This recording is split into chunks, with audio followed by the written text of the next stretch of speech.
إن الحمد لله نحمده ونستعينه ونستغفره ونعوذ بالله من شرور أنفسنا ومن سيئات أعمالنا من يهده الله فلا مضل له ومن يضلل فلا هادي له وأشهد أن لا إله إلا الله وحده لا شريك له وأشهد أن محمدا عبده ورسوله.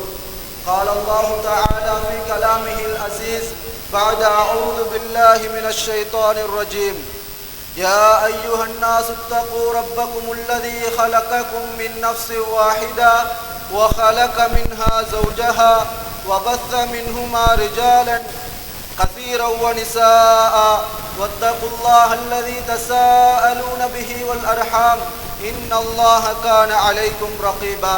وقال أيضا: يا أيها الذين آمنوا اتقوا الله حق تقاته ولا تموتن إلا وأنتم مسلمون. وقال أيضا: يا أيها الذين آمنوا اتقوا الله وقولوا قولا سديدا يصلح لكم أعمالكم ويغفر لكم ذنوبكم ومن يطع الله ورسوله فقد فاز فوزا عظيما. أما بعد، فإن أحسن الحديث كتاب الله وخير الهدي هدي محمد صلى الله عليه وسلم وشر الأمور محدثاتها وكل محدثة بدعة وكل بدعة ضلالة وكل ضلالة في النار. சர்வ புகழும் இந்த வையகத்தை படைத்து அதனுடைய அனைத்து கிருகைகளையும் தன்கரம் வைத்து பெருமைக்குரிய ரப்பு அல்லாஹுக்கே என்றென்றும் புகழ் உரித்தானது. அல்ஹம்துலில்லாஹ். மடமை எனும் இருளிலே வாழ்ந்து கொண்டிருந்த மனித சமுதாயத்துக்கு நேர்வெளி எனும் ஒளிவிளக்கின் பக்கம் வழிகாட்ட வந்த நபிமார்களினும் ரசூல்மாரினதும் கடைசி முற்றுப்புள்ளியான இன்னும் ஹவுலுல் கௌசரிலே அவருடைய உம்மத்துக்காக நீர் புகட்டக்கூடிய நபியுமான முஹம்மத் நபி ஸல்லல்லாஹு அலைஹி வஸல்லம் அன்னார்களின் மீதும் அன்னாரை பின்பற்றி வாழ்ந்த அன்னாரின் மதிப்புக்குரிய அன்புக்குரிய தோழர்கள் மீதும் அன்னாரின் குடும்பத்தார்கள் மீதும் இந்த இஸ்லாத்தை கட்டி எழுப்ப வேண்டும் என்பதற்காக தங்களுடைய வாழ்நாளையே அர்ப்பணம் செய்த உலமாக்கள், ஃபுகஹாக்கள், முஹத்திஸூன்கள், இன்னும் முஸ்லிமான முஃமின்கள் மீதும் இன்னும் என் மீதும் உங்கள் மீதும் என்றென்றும் உண்டாவதாக. அன்பார்ந்த இஸ்லாமிய சகோதரர்களே, கண்மணி நாயகம் ஸல்லல்லாஹு அலைஹி வஸல்லம் அவர்கள் சொன்னார்கள், மனிதனுடைய ஈமானை பொறுத்தவரையில் மனிதனுடைய ஈமான் டைமுக்கு டைம், நேரத்துக்கு நேரம், காலத்துக்கு காலம் ஈமான் கூடும் குறையும் என்ற பட்டியலில் ரசூலுல்லாஹி ஸல்லல்லாஹு அலைஹி வஸல்லம் அவர்கள் அன்னாரின் தோழர்களுக்கு கற்றுக் கொடுத்தார்கள். நாங்களும் அதில் விதிவிலக்கானவர்கள் அல்ல. எங்களுடைய ஈமானும் குறையலாம், கூடலாம் மனிதர்கள் என்ற அடிப்படையில். அந்த அடிப்படையில் எங்களுடைய ஈமான் குறைகின்ற நேரத்தில் எங்களுடைய ஈமானை நாங்கள் கட்டாயமாக கூட்டுவதற்கு முயற்சிக்க வேண்டும். ஈமானை கூட்டுவதற்கான முயற்சிகள் எவ்வாறானதாக இருக்கலாம்? அல்லாஹுவை பற்றி, மறுமையை பற்றி, மன்னரை வாழ்க்கையை பற்றி போன்ற விடயங்களை ஞாபகமூட்டும் பொழுது எங்களுடைய ஈமான் ரீகண்டிஷன் ஆகின்ற பொழுது எங்களுடைய ஈமான் மிகவும் புதியதாக மாறி ஈமான் கூடுகின்றன என்பதை ரசூலுல்லாஹி ஸல்லல்லாஹு அலைஹி வஸல்லம் அவர்கள் அந்த அர்த்தத்தில் ஒரு விஷயத்தை சொன்னார்கள்.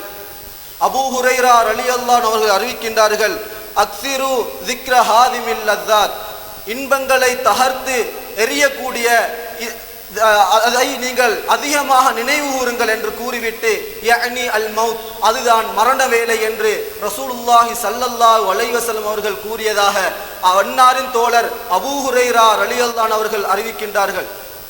இன்பங்களை தகர்த்தெறியக்கூடிய மரணம், இந்த உலகம் என்பது மனிதர்களை ஏமாற்றக்கூடிய மிகவும் சொற்பமான ஒரு இன்பம்தான். அதை மனிதர்கள் கண்டு அதுதான் வாழ்க்கை, இது இல்லாவிட்டால் வாழ்க்கையே இல்லை என்ற மயங்கி போகின்ற அளவுக்கு அல்லாஹு தஆலா இந்த உலகத்தை ஒரு சோதனையாக வைத்திருக்கின்றான். அன்பார்ந்த இஸ்லாமிய சகோதரர்களே, இந்த சோதனையிலிருந்து நாங்கள் தப்ப வேண்டும் என்றிருந்தால், எங்களுடைய ஈமானை நாங்கள் புதுப்பிக்க வேண்டும் என்றிருந்தால், எங்களுடைய ஈமானை நாங்கள் கூட்ட வேண்டும் என்றிருந்தால், எங்களுடைய வாழ்க்கையில் நாங்கள் அதிகமாக அடுத்த நேரம், அடுத்த நிமிஷம், அடுத்த செகண்ட் எனக்கு மரணம் ஏற்படும். அந்த நேரத்தில் நான் இந்த உலகத்துக்காக ஓடியது, என்ற குடும்பத்துக்காக ஓடியது எல்லாம் நீங்கள் வைத்துவிட்டுத்தான் செல்ல போகின்றீர்கள் என்ற எண்ணம் வரும் பொழுது எங்களுடைய ஈமான் அதிகமாக கூடிக்கொண்டிருக்கின்றது.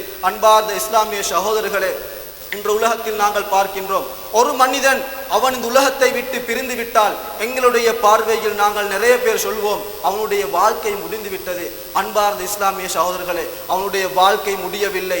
அவன் உலக சோதனையில் இருந்து முடிவு பெற்று விட்டான்.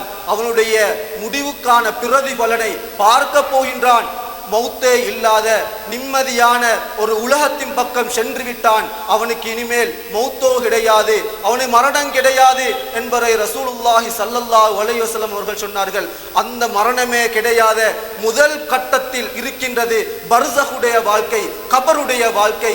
இந்த கபருடைய வாழ்க்கையில் மனிதன் எவ்வாறு தப்ப போகின்றான்? ஒவ்வொரு மனிதரும் உலகத்தில் பிறக்கின்ற கடைசி மனிதனாக இருந்தாலும் மன்னரை வாழ்க்கையை வாழ்ந்தே தீர வேண்டும் என்ற அந்த ஆணிவேரை நாங்கள் ஆணித்தரமாக நாங்கள் ஏற்றுக்கொண்டுதான் தீர வேண்டும். மனிதராக பிறந்தால் மரணத்தே தீர வேண்டும். குல்லு நஃப்ஸின் ذائقத்துல் மௌத், ஒவ்வொரு நஃப்ஸும் ஒவ்வொரு ஆத்மாவும் மரணத்தை சுவைத்தே தீரும். அது மட்டுமல்ல, இன்னலில் மௌத்தி லசகராத், நிச்சயமாக மரணத்துக்கு சக்கராத் எனும் வேதனையும் இருக்கின்றது என்பதை கண்மணி நாயகம் ஸல்லல்லாஹு அலைஹி வஸல்லம் அவர்கள் கூறிவிட்டு சொன்னார்கள்.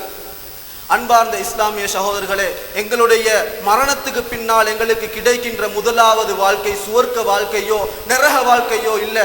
முதலாவது மறுமை வாழ்க்கைக்கு முன்னால் இருக்கின்ற இந்த பர்ஸஹுடைய மன்னரையுடைய வாழ்க்கையை பற்றி ரசூலுல்லாஹி ஸல்லல்லாஹு அலைஹி வஸல்லம் அவர்கள் எங்களுக்கு கற்றுத்தந்தார்கள். அல் பரா இப்னு ஆசிப் ரலியல்லாஹு அன்ஹு அவர்கள் கூறுகின்றார்கள், நாங்கள் கண்மணி நாயகம் ஸல்லல்லாஹு அலைஹி வஸல்லம் அவருடன் ஒரு அன்சாரி தோழரின் ஜனாதாவுக்காக சென்றோம். அவரை அடக்கம் செய்துவிட்டு நாங்கள் சிறிது தூரம் நடந்து சென்றோம் ரசூலுல்லாஹி ஸல்லல்லாஹு அலைஹி வஸல்லம் அவரிடம். அவ்வாறு போய்கொண்டிருக்கும் பொழுது கண்மணி நாயகம் ஸல்லல்லாஹு அலைஹி வஸல்லம் அவர்கள் ஒரு இடத்தில் இருந்தார்கள். அவரை சூழ நாங்களும் இருந்தோம். எவ்வாறு இருந்தோம் என்றால், எங்களுடைய தலைக்கு மேலால் ஒரு பறவை நிற்பது போல நாங்கள் ரசூலுல்லாஹி ஸல்லல்லாஹு அலைஹி வஸல்லம் அவர்களை வட்டமிட்டு சூழ்ந்து இருந்தோம் என்று கூறினார்கள் அல் பரா இப்னு ஆசிப் ரலியல்லாஹு அன்ஹு அவர்கள். இவ்வாறு இருக்கின்ற பொழுது ரசூலுல்லாஹி ஸல்லல்லாஹு அலைஹி வஸல்லம் இடத்தில் ஒரு ஊத் இருந்தது, ஒரு குச்சி இருந்தது.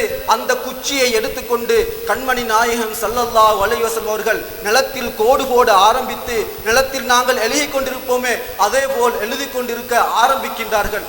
இவ்வாறு எழுதி கொண்டிருந்த கண்மணி நாயகம் ஸல்லல்லாஹு அலைஹி வஸல்லம் அவர்கள் திடீரென்று தலையை உயர்த்தினார்கள். உயர்த்தி சொன்னார்கள், இஸ்தஈனு பில்லாஹி மின் அஸாபில் கபர்.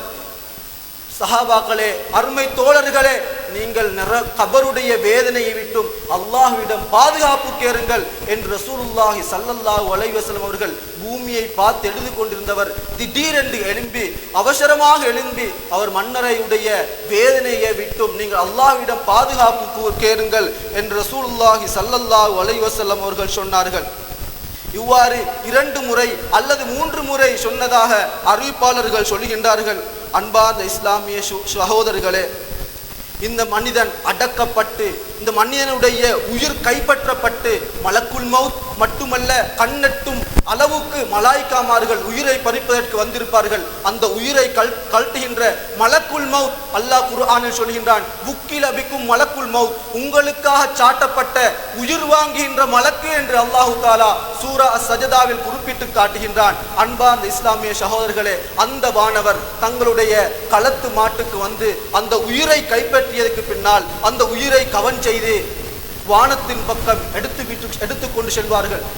அது நல்ல ஜனாசாவாக நல்ல மரணமாக இருந்தால் அல்லாஹு தாலா சூரத்துன் நாஸிஆத்திலே குறிப்பிடுகின்றான், வன் நாஸிஆத்தி கர்கா. நஸஅ என்றால் கழட்டுவார்கள். கழட்டுகின்ற வானவர்கள் மீது சத்தியமாக, மலக்குகள் மீது சத்தியமாக, இவர்கள் நல்லடியார்களுடைய ரூஹ் என்றால் அந்த ரூஹை பார்த்து சொல்வார்கள், நல்ல ஆத்மாவே, இறைவனிடத்துக்கு செல்வதற்கு நீ வெளியே வா என்று சொல்ல கஞ்சி விட்டும் அளவில் அந்த ரூஹு டக்கென்று வெளியாகிவிடும். அந்த ரூஹு வெளியாகின்ற நேரத்தில் கஸ்தூரி மனம் மணக்க அந்த ரூஹு வெளியாகும். அதை எடுத்து சுவர்க்கத்தின் கவம் புடவையால் அதில் மனமிட்டு அந்த ரூஹை கஃனிட்டு அந்த வானத்தின் பக்கம் அந்த ரூஹை எடுத்துக்கொண்டு செல்வார்கள். வானவர்கள் எடுத்துக்கொண்டு செல்கின்ற நேரத்தில் இந்த உலகத்திலும் வானவர்கள் இருப்பார்கள், வானத்துக்கும் பூமிக்கும் இடைப்பட்ட இடத்தில் மலக்குமார் இருப்பார்கள், வானவர்கள் வானத்திலும் வானவர்கள் இருப்பார்கள். இப்படிப்பட்ட இந்த உயிரை எடுத்துக்கொண்டு போகின்ற நேரத்தில் இந்த வானத்துக்கும் பூமிக்கும் இடைப்பட்ட இந்த மலக்குமார்கள் கேட்பார்கள், இந்த நப்சு யாரு, இந்த அழகான இந்த மனமான ஆத்மா யார்? அந்த நேரத்தில் அந்த நப்சுடைய உலகத்தில் சொல்லப்பட்ட பெயரை அந்த நப்சுடைய தன்னுடைய தந்தையுடன் சேர்த்து அந்த வானவர்கள் மற்ற வானவர்கள் சொல்வார்கள். அப்பொழுது அந்த வானவர்கள் அந்த நப்சுக்காக துஆ செய்வார்கள். அன்பார்ந்த இஸ்லாமிய சகோதரர்களே, அது மாத்திரமல்ல, வானத்தில் இருக்கின்ற ஒவ்வொரு மலக்குமாரும் அல்லாஹ்விடத்தில் பிரார்த்திப்பார்கள், யா அல்லாஹ், உலகத்தில் இருந்து ஒரு நல்ல ஆத்மா உயிர் கைப்பற்ற விட்டது யா அல்லாஹ், இந்த நப்சு என்னுடைய கதவால் தான் போக வேண்டும், அந்த கதவை நான் திறந்து கொடுக்க வேண்டும் யா அல்லாஹ், அந்த பாக்கியத்தை நீ எனக்கு தாயா அல்லாஹ் என்று ஒவ்வொரு வானவர்களும் அல்லாஹ்விடத்தில் பிரார்த்திப்பார்கள் என்பதை ரசூலுல்லாஹி ஸல்லல்லாஹு அலைஹி வஸல்லம் அவர்கள் சொன்னார்கள். இவ்வாறு இருக்க அந்த வானவர்கள் எல்லாம் துஆ செய்வார்கள். அந்த நப்சுக்கு அந்த முஃமினுக்கு கிடைக்கின்ற பாக்கியத்தை பாருங்கள். வானவர்கள் எத்தனை பேர்கள் எங்களுக்கு யாராலும் சொல்ல முடியாது. அல்லாஹு தஆலா சொல்கின்றான், இந்த வானவர்களுடைய எண்ணிக்கையை காஃபிர்களுக்கு ஒரு அச்சமூற்ற விதத்தில் நாங்கள் வைத்திருக்கின்றோம் என்று அல்லாஹு தஆலா குர்ஆனில் குறிப்பிட்டுக் கொண்டிருக்கின்றான். இந்த மலக்குமாருடைய எண்ணிக்கை சாதாரணமாக நாங்கள் பார்த்தால் வானத்தில் இருக்கின்றது பைத்துல் மஅமூர் என்ற ஒரு ஆலயம், அது கஅபாவுக்கு நேரால் இருக்கின்றது. இப்ராஹிம் அலைஹிஸ்ஸலாம் அவர்கள் சாய்ந்து கொண்டிருந்தாரே அந்த ஆலயம், ரசூலுல்லாஹி ஸல்லல்லாஹு அலைஹி வஸல்லம் அவர்கள் மிஅராஜ் பயணத்தின் பொழுது அந்த ஆலயத்தை கண்டார்களே, அந்த ஆலயம், அந்த வணங்குகின்ற இடம், அந்த ஒரு நாளைக்கு 70,000 வானவர்கள் வருவார்கள். ஒரு வேளைக்கு அந்த 70,000 வானவர்கள் வந்து அல்லாஹுவை வணங்கிவிட்டு சென்றால் இந்த உலகம் அழியும் வரைக்கும் அந்த வந்த மலக்கு வரமாட்டார் என்றால் இன்று உலகம் படைக்கப்பட்டு எத்தனை நாட்கள், ஒவ்வொரு நேரமும் 70,000 மலக்கு என்றால் எத்தனை வானவர்கள் இருக்கின்றார்கள். அந்த வானவர்கள் அந்த முஃமினுக்காக பிரார்த்தனை செய்வார்கள் என்றால் அல்லாஹு தஆலா குடிக்கின்ற முஃமினை குடிக்கின்ற மிகவும் பிரதிபலமானதாக அந்த முஃமின் அதை அடைந்து கொள்வார். அன்பார்ந்த இஸ்லாமிய சகோதரர்களே, இந்த நப்சை எடுத்துக்கொண்டு போய் அங்கே போய் இல்லீன் என்ற அந்த ஏடில் அவருடைய பேர் குறிப்பிடப்படும். குறிப்பிட்டப்பட்ட பின்னால் அல்லாஹு தஆலா சொல்வான், இந்த நப்சை, இந்த ரூஹை உலகத்துக்கு அனுப்பிவிடுங்கள். எந்த ரூஹும் வானத்தில் வைக்கப்படுவதில்லை, உலகத்தில் தான் வைக்கப்படும். பர்ஸக் என்ற ஒரு வாழ்க்கை, அந்த வாழ்க்கையில் மனிதர்களுக்கும் அந்த நப்சுகளுக்கும் உயிர் பிரிந்த உயிர்களுக்கும் ஒரு திரை போடப்பட்டுள்ளது. அப்ப நாங்கள் கபரை தோண்டுகின்றோம் தானே, கபருக்குள் தானா இருக்கும், விளங்காது. அந்த வாழ்க்கை மனிதனுடைய பார்வை கெட்டாத விதத்தில் அல்லாஹு தஆலா ரூஹுகளை அடைத்து வைத்திருக்கின்ற ஒரு பூமிக்கு கீழால் என்றும் ஹதீஸ்கள் வந்திருக்கின்றது. அன்பார்ந்த இஸ்லாமிய சகோதரர்களே, அந்த கீழால் அல்லாஹு தஆலா ரூஹை அனுப்பிவிடுவான். இந்த ரூஹை அனுப்புகின்ற பொழுது அல்லாஹு தஆலா அந்த முஃமின் கபருக்குள் வைக்கப்பட்டிருக்கின்ற நேரத்தில் 2 வானவர்கள் வருவார்கள்.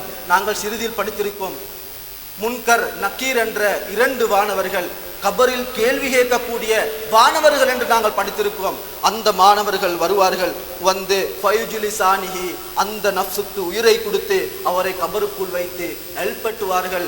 எல்பட்டி அந்த நேரத்தில் எல்பட்டுகின்ற நேரத்தில் அந்த கபருக்குள் இருக்கின்ற அந்த மரணமானவர் அன்று அவருக்கு அடக்கம் செய்வதற்காக வந்த மன்னரைக்கு வந்த தன்னுடைய குடும்பமாக இருக்கலாம், தன்னுடைய நண்பர்களாக இருக்கலாம், தெரிந்தவர்கள் தெரியாதவர்கள் என்று ஏகப்பட்ட மக்களுடைய செருப்பு சத்தத்தை அவர்கள் செவியுறுவார்கள். செவியுற்றதுக்கு பின்னால் அந்த வானவர்கள் வந்து அவரை எல்பட்டி முதலாவது கேட்கின்ற கேள்வி, யா ஹாதா மன் ரப்புக, உன்னுடைய இறைவனார். நாங்கள் பார்த்தால் மிகவும் இலேசான கேள்வி. இன்று எங்களுக்கு ஸ்கூலில் எக்ஸாமில் வைத்தால் நாங்கள் அவசரமாக சிறு பிள்ளையில் இருந்து பெரியவர்கள் வரைக்கும் நாங்கள் சொல்கின்ற ஒரே பதில், முஸ்லிமாக இருந்தால் அல்லாஹ் என்று நாங்கள் கூறுவோம். ஆனால் அந்த மன்னரை வாழ்க்கையில் நீங்கள் பாடமாக்கி விட்டு சென்ற மாதிரி அங்கே போய் அல்லாஹ்விடத்தில் நீங்கள் அல்லாஹ் என்று சொல்ல முடியாது.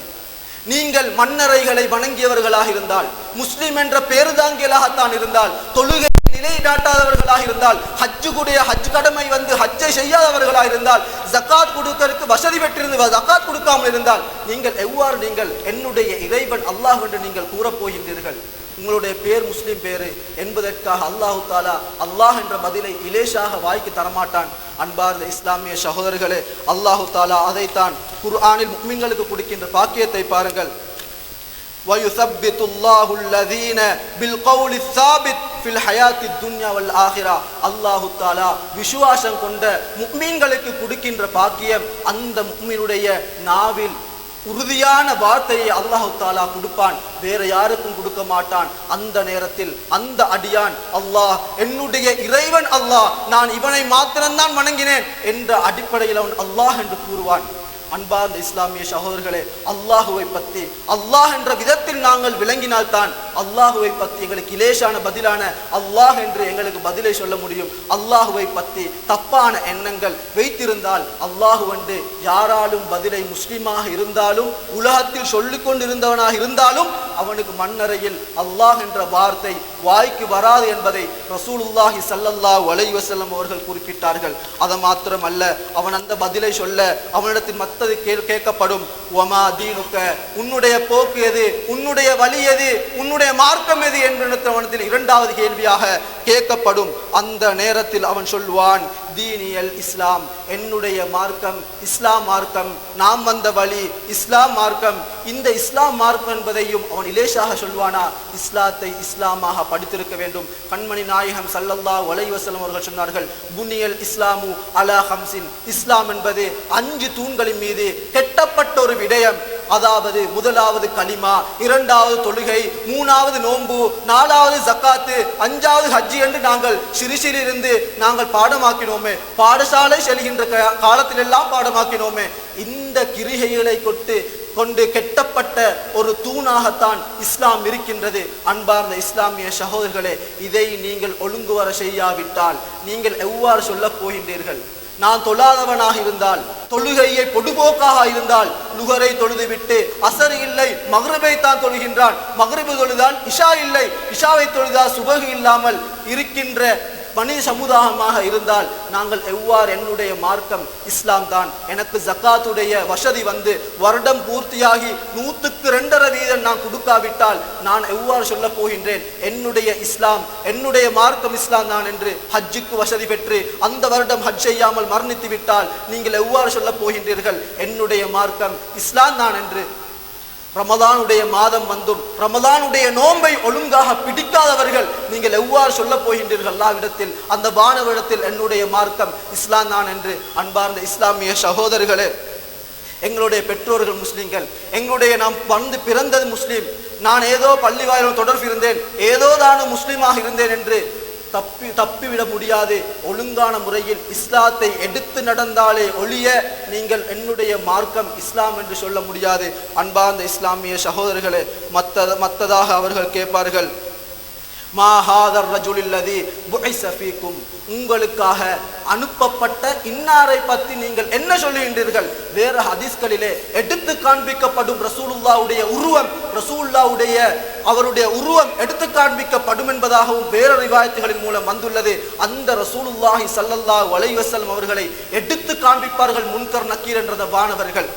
நாங்கள் சொல்லலாம், நாங்கள் ரசூலுல்லாவை கண்ணால் கண்டில்லையே, நாங்கள் எவ்வாறு சொல்வோம் ரசூலுல்லாஹ் என்று, இவர்தான் முஹம்மது நபி என்று நாங்கள் எவ்வாறு சொல்வோம்? அந்த முஃமினுக்கு அல்லாஹு தாலா உடனடியாக கேட்கின்ற கேள்வியின் அந்த நேரத்திலேயே அல்லாஹு தாலா முஃமினுக்கு ரசூலுல்லாஹ் என்ற வார்த்தையை அந்த முஃமினுடைய வாயில் அல்லாஹு தாலா கொடுத்து விடுவான். அப்பொழுது அவர்கள் சொல்வார்கள், அந்த முஃமின் சொல்வார், அவர்தான் முஹம்மதுன் ஸல்லல்லாஹு அலைஹி வஸல்லம், இவர்தான் எங்களுடைய தூதர், இவர்தான் முஹம்மது நபி ஸல்லல்லாஹு அலைஹி வஸல்லம் என்று அவர்கள் சொல்வார்கள். இவ்வாறு முஹம்மது நபி என்று கூறுவதற்கும், முஹம்மது நபியை நாங்கள் நபியாக ஒழுங்கான முறையில் பின்பற்றிருந்தால் தான் நாங்கள் ஏதோ முஸ்லிம்கள், ஆனால் ரசூலுல்லாஹ்வுடைய வழிமுறைகளை கடைபிடிக்காமல் இருந்தால் நீங்கள் எவ்வாறு சொல்ல போகின்றீர்கள் இதுதான் ரசூலுல்லாஹ் என்று நீங்கள் எவ்வாறு சொல்ல போடுகின்றீர்கள்? அந்த ரசூலுல்லாஹ் என்று பதில் சொல்லவிட்டாலும் அவர் உங்களை விடப்போவதில்லை. முன்கர் நக்கீர் அவர்கள் கேட்பார்கள், ஒமா யுதுரிக்க, இவர்தான் ரசூல் என்று உனக்கு அறிவித்தது எது? நீ எவ்வாறு கற்றுக்கொண்டாய் இவர்தான் நபி என்று? அப்பொழுது கேட்கின்ற நேரத்தில் அந்த முஃமின் சொல்வான், கரஅத்து கிதாப் அல்லாஹ், நான் அல்லாஹ்வுடைய வேதத்தை ஓதினேன், அல் குர்ஆனை ஓதினேன், அல் குர்ஆனின் மூலம் படித்தேன். இவர்தான் ரசூலுல்லாஹி ஸல்லல்லாஹு அலைஹி வஸல்லம் என்பதை நான் திருமறையில் படித்தேன், குர்ஆனை விளங்கினேன். யா அல்லாஹ், அந்த நேரத்தில் தான் அல்லாஹ் தஆலா அவனுக்கு அந்த பதிலை கொடுப்பான், இவர்தான் முஹம்மது நபி ஸல்லல்லாஹு அலைஹி வஸல்லம் என்று. அது மட்டுமல்ல சொல்வார், ஃபஆமன்து பிஹி, நான் அவரை நம்பினேன், வஸத்தக்து, நான் அவரை உண்மைப்படுத்தினேன் என்ற விதத்தினால் தான் அவர் முஹம்மது நபி ஸல்லல்லாஹு அலைஹி வஸல்லம் என்று அவர்கள் சொல்வார்கள். வமை யுத்திஇல்லாஹ ரசூலஹு ஃபகத் ஃபாஸ ஃபௌஸன் அஸீமா, யார் அல்லாஹ்வுக்கும் அவனுடைய தூதராகிய முஹம்மது நபி ஸல்லல்லாஹு அலைஹி வஸல்லம் அவர்களுக்கும் கட்டுப்பட்டு வாழ்கின்றாரோ அவர்தான் மகத்தான வெற்றி பெறுவார் என்பதை அல்லாஹ் தஆலா குர்ஆனில் குறிப்பிடுகின்றான். அவர் உண்மையிலேயே ரசூலுல்லாஹ்வை ஒழுங்கான முறையில் பின்பற்றிருக்காவிட்டால் அவனுக்கு அந்த நாவில், அந்த நேரத்தில், அந்த மன்னரை வாழ்க்கையில் அவனுக்கு முஹம்மது நபியை காண்பிக்கப்பட்டாலும் அவன் முஹம்மது நபி என்று சொல்ல மாட்டான். அந்த நேரத்தில் இந்த எல்லா கேள்விகளுக்கும் அவர் பதில் சொன்னலாக்கையே வானத்திலிருந்து ஒரு அழைப்பு சத்தம் வரும். என்ன அழைப்பு சத்தம் அன்பார்ந்த இஸ்லாமிய சகோதரர்களே?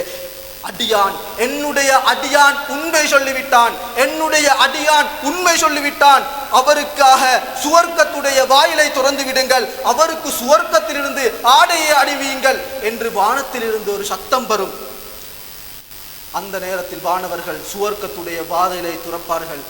அவருடைய மன்னரையோ சுவர்க்கத்துடைய வாயிலை பார்த்திருக்கும்.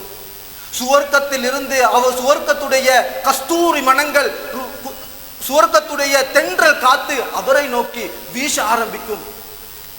அவர் அந்த நேரத்தில் சுவர்க்கத்தை பார்த்து சொல்வார், யா அல்லாஹ் அக்கிமிஸ்ஸா, மறுமையை ஏற்படுத்தியா அல்லாஹ், மறுமையை ஏற்படுத்தியா அல்லாஹ், எனக்கு இந்த சுவர்க்கம் கொஞ்சமாகத்தான் கிடைக்கின்றது யா அல்லாஹ், நான் சுவர்க்கத்துக்கு வெகு சீக்கிரமாக செல்ல வேண்டும், அதனால் நீ மறுமையை ஏற்படுத்தி விடு என்று அந்த நல்லடியார் மன்னரையில் கேட்பான்.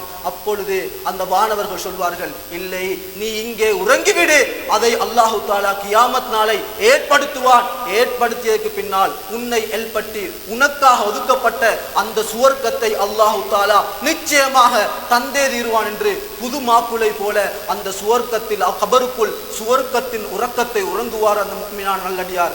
அன்பார்ந்த இஸ்லாமிய சகோதரர்களே, அல்லாஹு தஆலா என்னையும் உங்களையும் இந்த முஃமினான பட்டியலில் என்னையும் உங்களை சேர்க்க வேண்டும். வாஹிரு தஅவானா அல்ஹம்துலில்லாஹி ரப்பில் ஆலமீன்.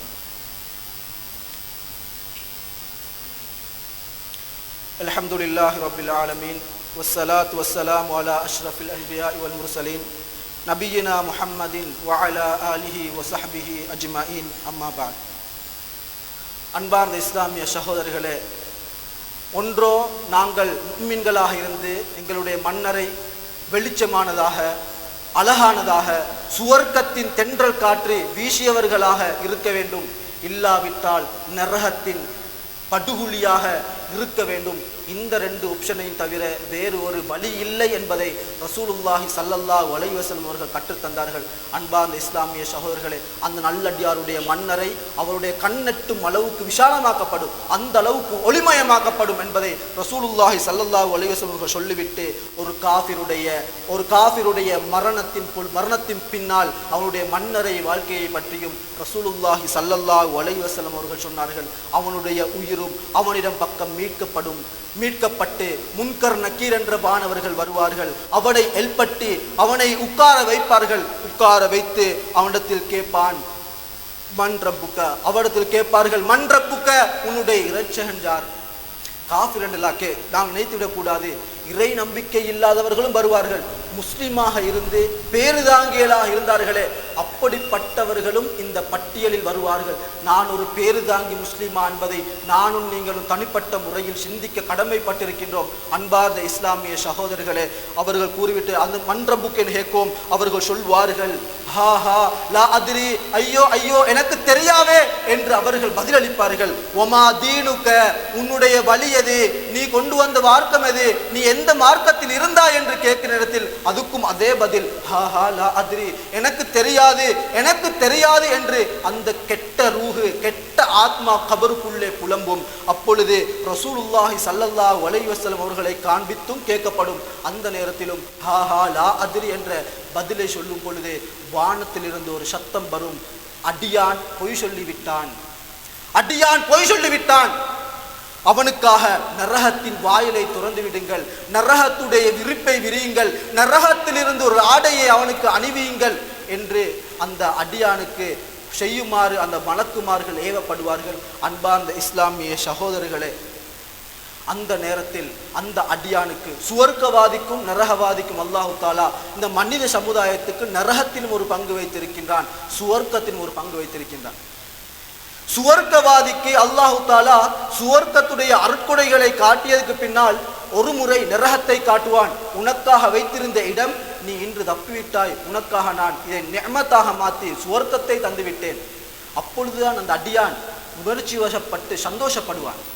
சுவர்க்கத்தை மாத்திரம் காட்டியிருந்தால் அவன் உணர்ச்சி வசப்பட்டு சந்தோஷப்பட மாட்டான். அல்லாஹு தாலா நரகத்தையும் காண்பிக்கான், அது பயங்கரமான நரகத்தின் படுகொலியை காட்டுவான். உனக்காக ஒதுக்கப்பட்ட இடம் இதுதான், இப்பொழுது நீ அதிலிருந்து தப்பி நீ சுவர்க்கத்துக்கு வந்து விட்டாய். அதே போல நரகவாதிக்கு நரகத்தை காண்பதற்கு பின்னால் அல்லாஹு தாலா சுவர்க்கத்தை காட்டுவான். இதுதான் உனக்காக ஒதுக்கப்பட்டிருந்தது, நீ இதை இழந்து விட்டாய், இப்பொழுது நீ எடுத்துக்கொண்டது இந்த மன்னரை, இந்த நரகத்துடைய படுகொலியை தான் என்று சொல்ல அவன் அந்த நேரத்தில் ஏங்குவான். 1000 முறைதான் அல்லாஹ்விடத்தில் அவன் கபருக்குள் தௌபா செய்தாலும், யா அல்லாஹ் உலகத்துக்கு திருப்பி அனுப்பு, நான் நல்லமல் செஞ்சு நல்லறங்கள் செய்து உன்னிடத்தில் மீண்டு வருவேன் என்று அல்லாஹ்விடத்தில் கேட்டாலும் எந்த பிரயோஜனமும் இல்லை என்பதை ரசூலுல்லாஹி ஸல்லல்லாஹு அலைஹி வஸல்லம் அவர்கள் சொன்னார்கள். அந்த நேரத்தில் அவனுக்கு நரகத்தின் வாயில்கள் திறக்கப்பட்டிருக்கும் பொழுது நரகத்துடைய உஷ்ணங்கள், நரகத்துடைய நெருப்பு ஜுவாலைகள் அவனுக்கு பக்கம் வீசத் தொடங்கும். அவனுக்கு அதை தாங்க முடியாது. அது மட்டுமல்ல, ஒரு வானவர் வருவார். அந்த வானவர் அவருடைய கையில் மிர்சபா என்ற ஒரு ஆயுதம் இருக்கும். இந்த மிர்சபாவை பொறுத்தவரையில் உலமாக்கள் சொல்லும் பொழுது இரும்பாலான ஒரு மிட்டி என்று சொல்கின்றார்கள். இரும்பாலான ஒரு மிட்டி. இந்த மிட்டியை பொறுத்தவரையில் எவ்வளவு பயங்கரமானது தெரியுமா? ரசூலுல்லாஹி ஸல்லல்லாஹு அலைஹி வஸல்லம் அவர்கள் சொன்னார்கள், லவ் துரிப பிஹா ஜபலுன் லசார துராபன். அந்த மிட்டியலால் ஒரு மலைக்கு அடித்தால் அந்த மலை மண்ணோட மண்ணாக மாறிவிடும். அந்த அளவுக்கு அது பயங்கரமான ஒரு மிட்டியலால் அந்த மனிதன் கபருக்குள் அடிக்கப்படுவான். அந்த கெட்ட அடியான் அடிக்கப்படுவான். அவன் அடிக்கின்ற பொழுது அவன் கத்துகின்ற சத்தத்தை உலகத்தில் இருக்கின்ற கிழக்கு மேற்கில் அனைத்தும் கேட்கும். இல்ல சகலை மனித ஜின்னை தவிர என்பதை ரசூலுல்லாஹி ஸல்லல்லாஹு அலைஹி வஸல்லம் அவர்கள் சொன்னார்கள். அந்த அடித்ததற்கு பின்னால் அந்த மனிதன் அவன் அவ்வாறே மண்ணாகி விடுவான். மண்ணாகி விட்டால் மீண்டும் அவனுக்கு ரூஹ் கொடுக்கப்பட்டு மீண்டும் அடிக்கப்படுவான். மறுமை ஏற்படுகின்ற காலம் வரும் வரைக்கும் அவன் நரகத்துடைய கஷ்டத்திலே தான் வாழ்ந்து கொண்டிருப்பான் என்பதை ரசூலுல்லாஹி ஸல்லல்லாஹு அலைஹி வஸல்லம் அவர்கள் மன்னரை வாழ்க்கையை பற்றிய இந்த நீண்டமான ஹதீஸில் அழகான முறையில் நம்மளுக்கு கற்றுத்தந்தார்கள். அன்பார்ந்த இஸ்லாமிய சகோதரர்களே, இந்த மன்னரை வாழ்க்கையில் நாங்கள் எதை தீர்மானிக்க போகின்றோம்? என்னுடைய வாழ்க்கை இதில் எந்த இடத்துக்கு போய்கொண்டிருக்கின்றது, எந்த இடத்துக்கு நகர்ந்து கொண்டிருக்கின்றது என்பதை நானும் நீங்களும் தனிப்பட்ட முறையில் சிந்தித்து பார்க்க வேண்டும். மனிதர்கள் எங்களை சிந்திப்பது அல்ல. நான் தனிப்பட்ட முறையில் என்னுடைய வாழ்க்கை எந்த மன்னரையின் பக்கம் சென்று கொண்டிருக்கின்றது, முஃமினான மன்னரையின் பக்கமா அல்லது ஒரு காஃபிருடைய மன்னரையின் பக்கமா என்பதை நாங்கள் அதிகமாக சிந்தித்துக் கொள்ள வேண்டும். இங்கு இந்த ஹதீஸில் ஒரு காஃபிருடைய மன்னரை தான் குறிப்பிடப்பட்டது. அதனால் இறை நிராகரிப்பில் இருந்தவர்கள் மாத்திரம் அல்ல, அன்பார்ந்த இஸ்லாமிய சகோதரர்களே, அல்லாஹ்வின் பக்கம் முழுமையான நம்பிக்கை இல்லாமல் மன்னரைகளை வணங்கி கொண்டிருந்தார்களே, அல்லாஹ் தஆலா எங்களை பாதுகாக்க வேண்டும். அல்லாஹ்வுக்கு இணை வைத்தார்களே, அப்படிப்பட்டவர்களும் வருவார்கள். பேருதாங்கிகளா இருந்தார்களே, ஒழுங்கான முறையில் தொழுகை நிறைவேற்றவில்லை, நோன்பை பிடிக்கவில்லை, ஹஜ் வசதி ஹஜ் செய்யவில்லை, ஜக்காத்துக்குரிய வசதி ஜக்காத்து கொடுக்கவில்லை என்றிருந்தாலும் அந்த மனிதனும் வாயளவில் களிமா சொல்லி இருந்தாலும் அவனுக்கும் இதே நிலைமைதான் என்பதை நானும் நீங்களும் ஆணித்தரமாக புரிந்து கொள்ள வேண்டும். அன்பார்ந்த இஸ்லாமிய சகோதரர்களே, வளர்ந்து வருகின்ற எங்களுடைய பிள்ளைகளையும் அல்லாஹ் தஆலா குர்ஆனில் குறிப்பிடுகின்றான், கூ அன்ஃபுஸகும் வ அஹ்லீகும் நாரா, உங்களையும் உங்களுடைய குடும்பத்தார்களையும் நரகத்தை விட்டு நீங்கள் பாதுகாத்துக் கொள்ளுங்கள் என்பதை அல்லாஹ் தஆலா குர்ஆனில் குறிப்பிட்டு காட்டுகின்றான். அன்பார்ந்த இஸ்லாமிய சகோதரர்களே, அந்த அடிப்படையில் எங்களுடைய மனைவி பிள்ளைகள், எங்களுடைய பெற்றோர்கள், எங்களுடைய சகோதரர்கள், எங்களுடைய குடும்பம், எங்களுடைய உறவினர்கள், அயலவர்கள் எல்லாரையும் இந்த நரகத்தின் அது தீவிரமான நிலைமையை விட்டும் அல்லாஹ்விடத்தில் பாதுகாப்பு தேட வேண்டும். எங்களுடைய வளர்கின்ற பிள்ளைகளையும் இது மாதிரி படுமோசமான செயல்களுக்கு சென்று விடாமல் அல்லாஹுவை பற்றிய அறிவை, சரியான அறிவை கொடுக்க கடமைப்பட்டிருக்க வேண்டும். தீன் என்றால், இஸ்லாம் என்றால் என்ன என்பதை சிறிது வயதிலேயே இஸ்லாத்தை பற்றி அழகான முறையில் அவர்களுக்கு கற்றுக் கொடுக்க வேண்டும். அது மட்டுமல்ல, முஹம்மது நபி ஸல்லல்லாஹு அலைஹி வஸல்லம் இவர் யாரு, இவர் எங்களுக்காக செய்தது என்ன, இவரை பற்றி ஏன் உலகமே போற்றுகின்றது என்பதை நாங்கள் வளர்ந்து வருகின்ற பிள்ளைகள், நாங்கள் பெரிதவர்களாக இருக்கலாம், ஒழுங்கான முறையில் இஸ்லாத்தை பற்றி, அல்லாஹுவை பற்றி, ரசூலை பற்றி தெரியாதவர்கள் ஏராளமாக இருக்கின்றார்கள். தெரிந்தவரிடம் போய் இதுகளெல்லாம் பற்றி நாங்கள் கட்டாயமாக படித்து படுமோசமான நிலையில் இருந்து நாங்கள் தப்பித்துக் கொள்ள வேண்டும். எனவே அன்பார்ந்த இஸ்லாமிய சகோதரர்களே, என்னுடைய உங்களுடைய மன்னரை வாழ்க்கையை முஃமினுடைய மன்னரை வாழ்க்கை போல அல்லாஹு தாலா ஆக்கியாருள்ள வேண்டும். யா அல்லாஹ், யாரெல்லாம் இந்த உலகத்தில் கஷ்டப்படுகின்றார்கள், முஸ்லீமாக இருந்து கொண்டு ரமதானுடைய மாதத்தில் நோன்பை கூட ஒழுங்கான முறையில் பிடிக்க முடியாமல் கஷ்டப்படுகின்றார்களோ அவருடைய கஷ்டங்களை நீ நிவர்த்தி செய்வாயாக. யா அல்லாஹ், எங்களுடைய உஸ்தாத்மாருடைய எங்களுடைய பெற்றோருடைய பாவத்தை நீ மன்னிப்பாயாக. யா அல்லாஹ், முஸ்லீம்கள் அனைவருடைய, முஸ்லிமான ஆண்கள் பெண்கள் அனைவருடைய பாவத்தையும் மன்னிப்பாயாக. வாஹிர் தவானா அனில் ஹம்துலில்லாஹி ரப்பில் ஆலமீன்.